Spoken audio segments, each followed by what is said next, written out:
දිනක් වොෂින්ටන් නුවර බ්‍රිතාන්‍ය තානාපතිවරයාට නත්තලට පෙර දින එනම් අද දින සවස ඒ වොෂින්ටනේ රේඩියෝ චැනල් එකකින් රේඩියෝ ස්ටේෂන් එකකින් දුරකථන ඇමතුමක් ලැබෙනවා.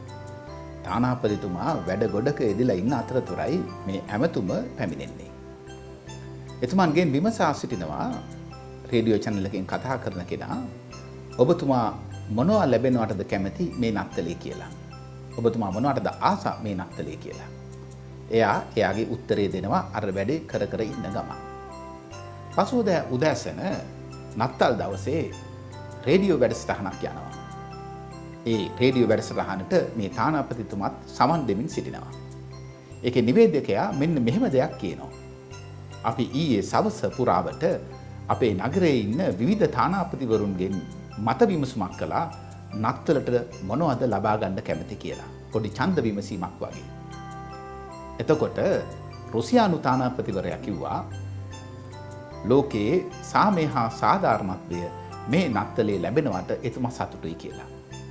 ජර්මන් තානාපතිවරයා කිව්වා හැමෝම Taman සතු දේවල් අනිත් අය සමග බෙදා ගන්නවට ඒ තානාපතිතුමා කැමතියි කියලා.